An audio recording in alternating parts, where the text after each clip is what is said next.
The Tigers landed another one. It's Locked On LSU. Here we go.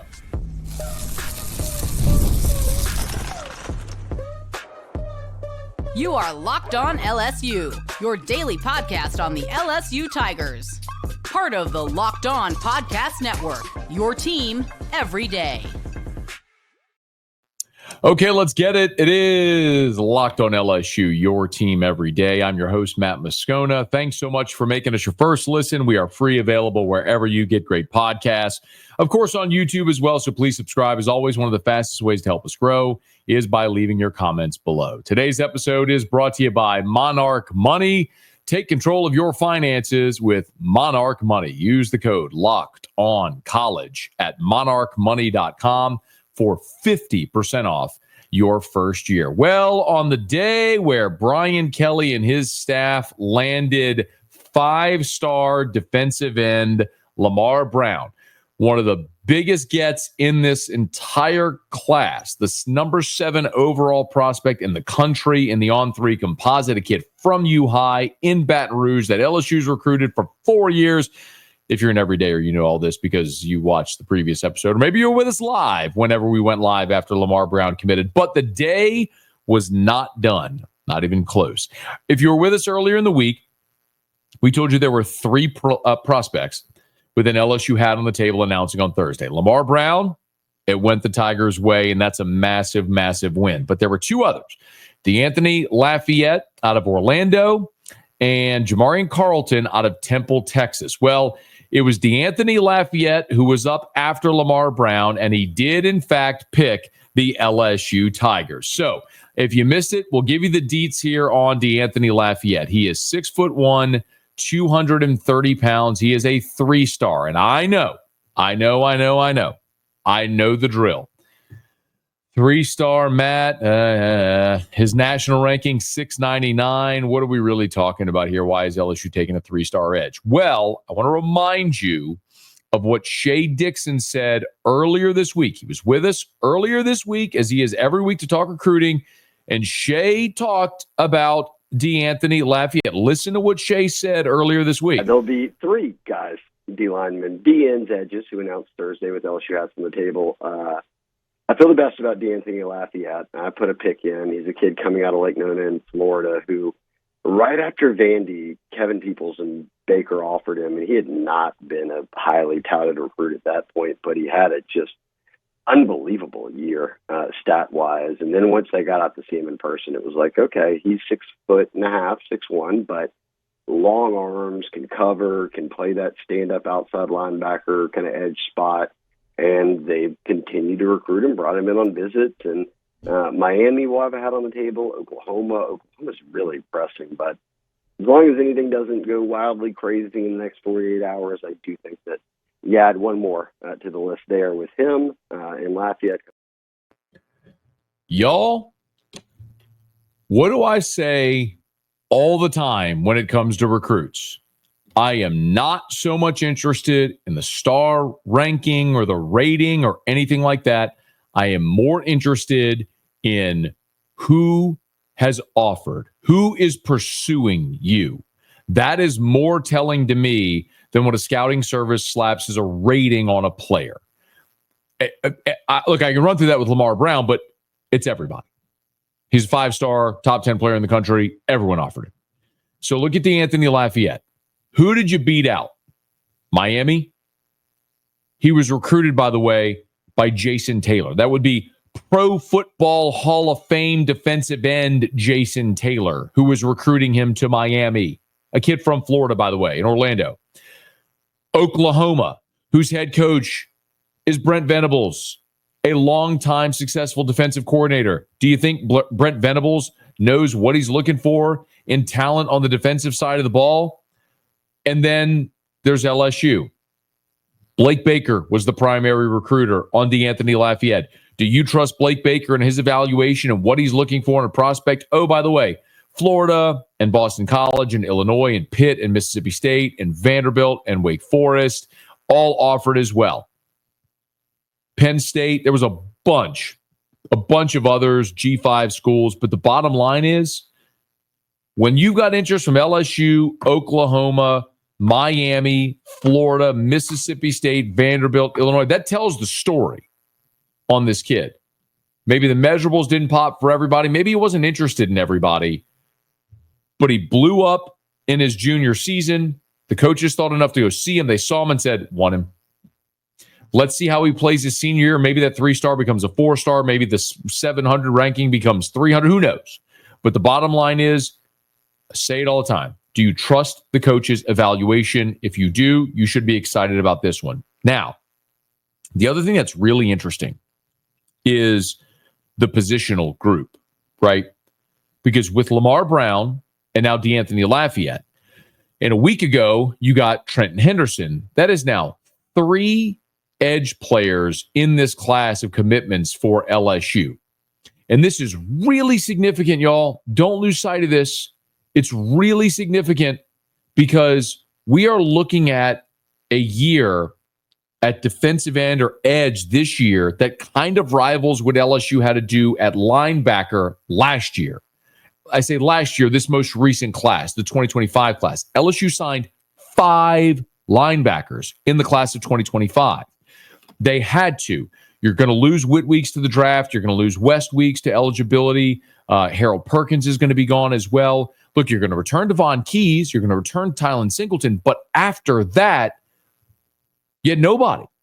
So you went and signed 5 linebackers. And you've got guys that are super versatile. You've got C.J. Ross coming in. You got Zach Weeks, the third of the Weeks brothers. You got Keelan Moses, who probably projects at that star position. So, you went out there, Jaden Breaker, you went out and signed 5 linebackers because you needed to fortify your depth there.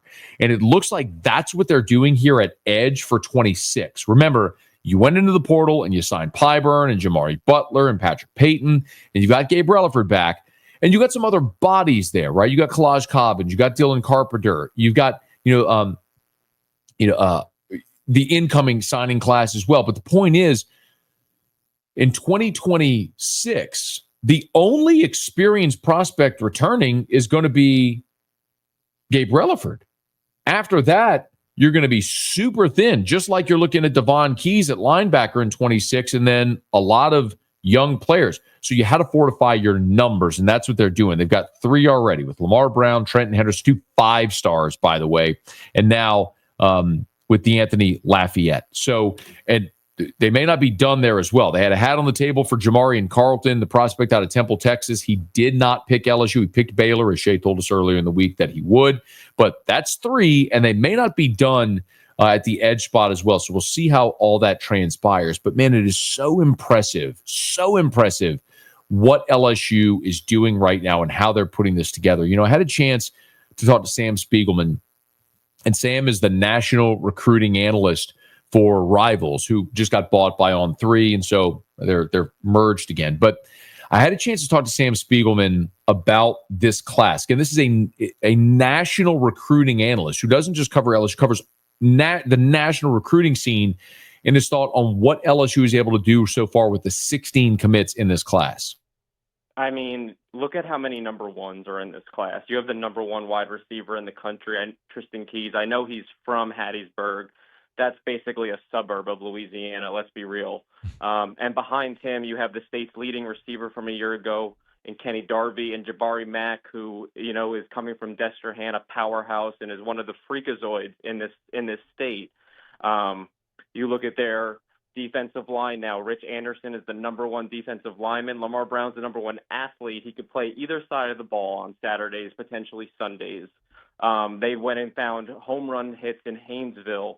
You just have so much number 1 star power complemented by in-state gems that this staff is really high on. They're the big missing piece, of course, is a quarterback. But if you look at everything around it, this class is as good of a Louisiana class as you're going to get.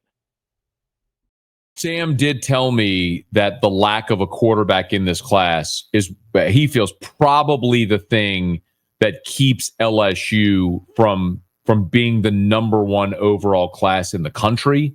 But he's not wrong. I mean, you've got the number 1 receiver in Tristan Keys, the number 1 athlete in Lamar Brown, the number 1 defensive tackle in Richard Anderson. You've got a 5-star in Trenton Henderson. You've got the You heard him say the number one receiver in the state of Louisiana as well. And Jabari Mack. I mean, you're loaded. You're loaded with elite level talent. Even a guy like Haven Finney, who was a 5-star, the number one cornerback in the country for 27, reclassified for 26. How does he end? We'll see how all that goes. But my goodness, Brian Kelly and the staff are doing yeoman's work right now for the class of 2026. And he's often said he wants to build through the high school ranks and develop and then supplement in the transfer portal.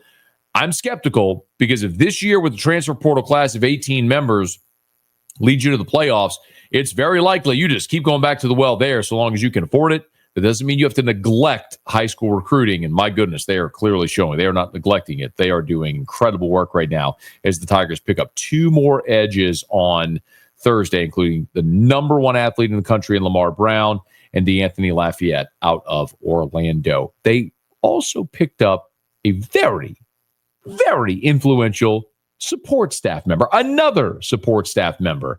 I cannot wait to share this news with you. We'll do it next. Locked on LSU, your team every day. Today's episode is brought to you by Monarch Money. You ever wish managing your money was easier? With Monarch Money, it can be. Whether you're growing your savings or planning a big purchase, Monarch puts you in the driver's seat. It's like having your own personal CFO, giving you full visibility and control over your finances. Monarch Money is more than just a budgeting app. It's a complete financial command center. You can track your accounts, your investments, your spending, all in one place. So, in addition to managing your money, you're also building wealth. Look, if you ever looked at your spending, been surprised how fast it adds up, Monarch Money can help. You ever wish you had all of your accounts and spending in one place? Monarch Money can help. Maybe you share finances with your spouse, your partner. Monarch Money can help you stay on the same page. Take control of your finances with Monarch Money. Use code LOCKEDONCollege at monarchmoney.com for 50% off your first year. That's monarchmoney.com, code LOCKEDONCollege for half off your first year. Well, LSU added 2 prospects to the class of 2026, but they weren't done there. Late in the afternoon, Shea Dixon from On3, the Bengal Tiger, broke the news that Jeff Martin is returning to LSU. Now, some of you might be saying, Scone, who? Like, was he on the 08 team? What do Jeff? Hold on. Jeff Martin had been affiliated with LSU football since 2002. He had been on staff in some capacity under Nick Saban, Les Miles, and Ed Ogeron. He began as a student worker under Nick Saban in 2002, and then subsequently worked under Miles and Ogeron. I mean, he was a key guy in the Jamarcus Russell era. Just understand, this is a New Orleans native who has 3 degrees from LSU and had been on LSU staff in some capacity under 3 different head coaches. Saban, Miles, Ogeron. Hey, you don't stick around under 3 different coaches if you aren't valuable. See Tommy Moffitt. When new coaches come in, they love to clean house and bring in their own staff. Jeff Martin worked at LSU under Nick Saban, and then Les came in and he stayed. And then Ogeron was head coach and he stayed. He is a guy who has worn many different hats at LSU. And I can run through all of the different titles. He's going to be now the executive director of player personnel. That's according to the Bengal Tiger. He was a grad student, a worker. He was the assistant director of player personnel. He was a player personnel assistant. Again, he's worn a lot of different hats, But by and large, Jeff's role was all of the recruiting and roster management and being an asset in organizing recruiting events, being a point of contact for recruits and their families, looking at the recruiting board and organizing all of that stuff.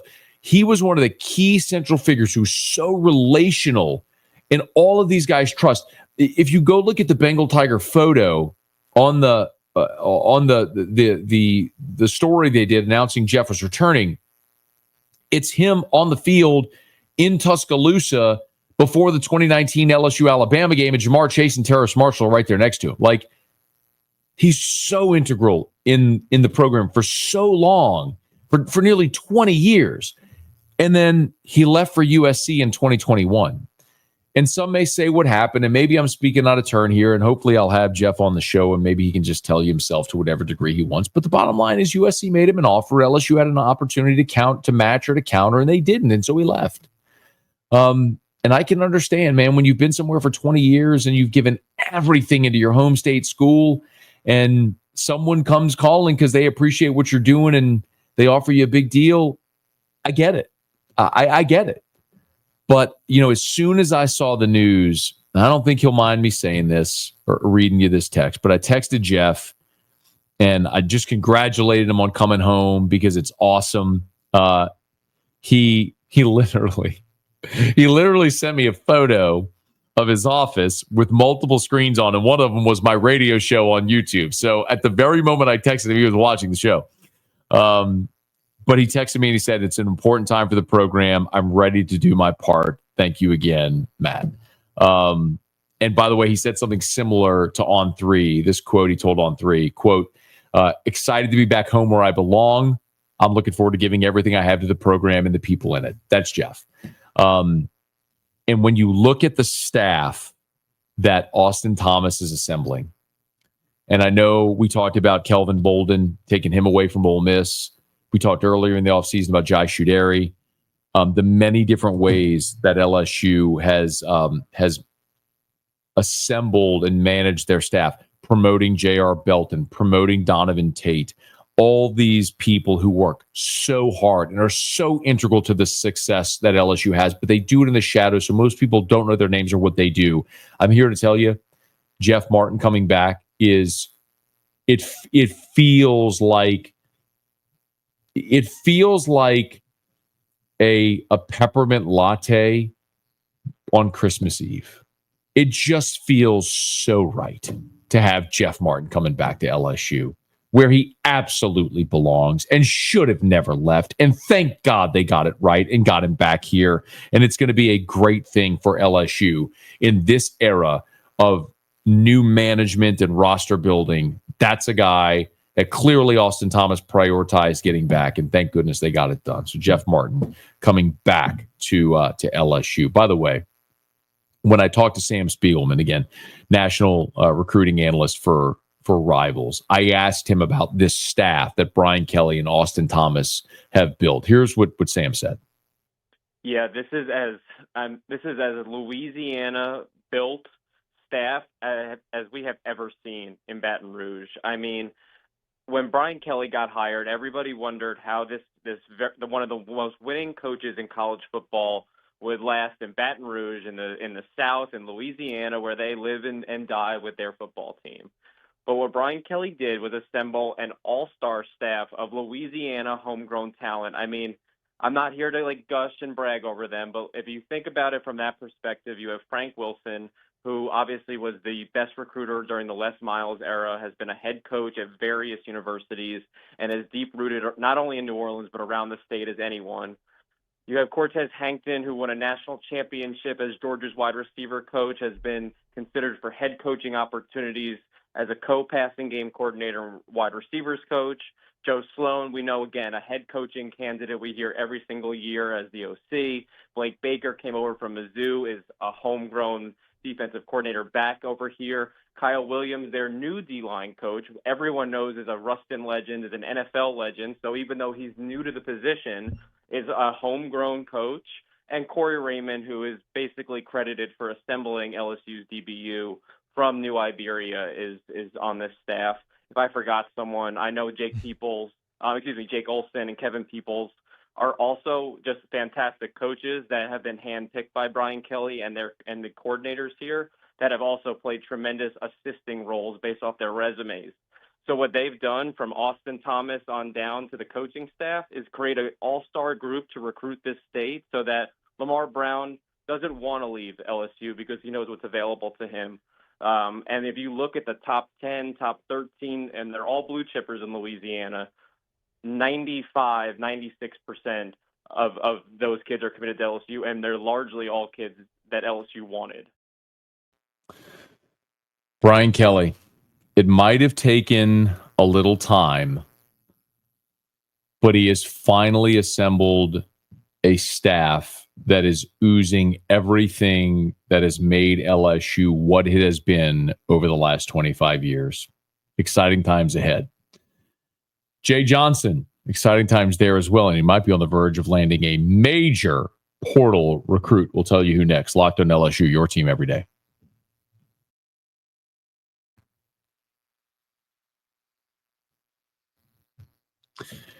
The Major League Baseball draft is coming up on Sunday, Monday, and there's another name you're going to have to keep an eye on. It's Cooper Moore. Who? Cooper Moore. I'm going to explain.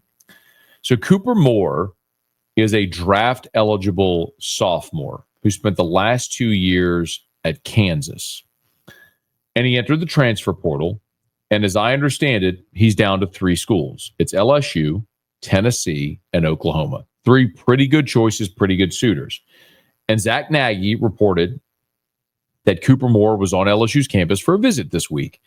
And as I sort of started to pry a little bit after I saw that, sounds like LSU's in a really good spot to land Cooper Moore. Now, it's never over till it's done. We all know that. But LSU, Tennessee, Oklahoma for Cooper Moore. But he's also very likely going to have a decision to make when it comes draft time. I'll get to that in a second and tell you all the particulars. But first, a little bit about Moore. So he's a right-handed pitcher, 6'1", listed at 200 pounds. I talked to some scouts that actually have him around 185. It does matter. He's from the state of Oklahoma, Bixby, Oklahoma, went to Bixby High School. So he's a sophomore. He's a draft-eligible sophomore. His first year there in Lawrence, he made 29 appearances, all out of the bullpen, 33 innings pitched. This year, as a draft-eligible sophomore, he made 15 appearances, 14 starts. So he was a weekend starter for the Jayhawks this year and ended up throwing 88 2/3 innings. He struck out 85 with just 19 walks in those 88 2/3 innings. So you were talking about a guy who's been a starter at the Power 5 level, an ERA of 3.96, and a guy who projects as a starter and has starting experience as well in the Power 5. So here's a little more of the bio of Cooper Moore. He's a righty. His average fastball this year was 92 miles an hour. And by the way, if you're wondering how I get this data, it's not accessible on the internet. You got to know people that'll give it to you. So his average fastball this year was 92 miles an hour at Kansas, but he did touch 95, 96. So he sits 92, he touches 95, 96. He is a strike thrower, sinker, slider, and this is what's important. 56% of the balls put in play were on the ground. That's the sinker, right? He knows how to put the ball on the ground, which if you're not elevating the baseball, you're not giving up homers, and you're also inclined to maybe induce double plays, which is very significant for that opportunity, especially when you're as good on the infield defensively as LSU is, primarily with Milam and short. And he walked hitters in only 5% of the at-bats. So you're talking about a guy that is a right-handed pitcher who is a starter at the Power 5 level, who is a real legitimate strike thrower, who keeps the ball down and induces a lot of ground balls. Now,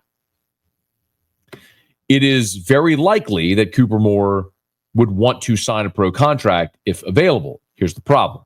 He's 6'1", 185, and there isn't a lot of frame there to build more on it, to think there's a lot of projectability. As a matter of fact, Joe Doyle great analyst and scouting analyst, was on my radio show on Thursday and said point blank, without any qualifiers or context, that he believes Cooper Moore is going to end up on a college campus. So maybe it'll be LSU. I was told that his value in the draft would be about between $150,000 and $300,000. So the question is, could LSU offset that number in NIL and lure Cooper Moore to Baton Rouge? And you may like all the pitchers LSU has, and they got a lot of really good ones that are going to be vying for starting roles, right? We've gone through all the names before. If it's Evans and Schmidt and Rizzi and Cooper Williams and Jaden Newt, and I can go on down the list of Devin Sheeran, Gavin Gidger, if he's back, Zach Cowan, Connor Ware, there's a ton of them. And you got freshmen coming in. But every year that Jay Johnson has been in Baton Rouge, he has brought in experienced starting pitchers. If it was Paul Skeens and Thatcher Hurd, or Luke Holman and Gage Jump, or this past year with Anthony Ianson and Devin Sheeran and Zach Cowan, like, he's going to bring in experienced starters, and this may be the next one. So we'll keep an eye on it, see if LSU gets the commitment from Cooper Moore, and if they're able to get the commitment, great. But then they're going to have to sweat out the draft. We'll see what happens there. Draft starts on Sunday. So come Monday afternoon, we'll have a much better sense of what LSU's 2026 baseball roster will look like, but keep an eye on Cooper Moore. Okay, that's going to do it for us. Thanks for making us your first listen. Now for your second listen, how about you go check out The Portal on YouTube or wherever you listen to podcasts. Hey, speaking of podcasts, thanks so much. If you are on podcasts, please subscribe on your favorite podcast app. Rate us, leave a review. If you're on YouTube, smash that like button, subscribe to the channel, and hit the bell so you're notified whenever we post a new video. Let a friend know if they love the Tigers. We got you here every single day. It's Locked on LSU, your team every day.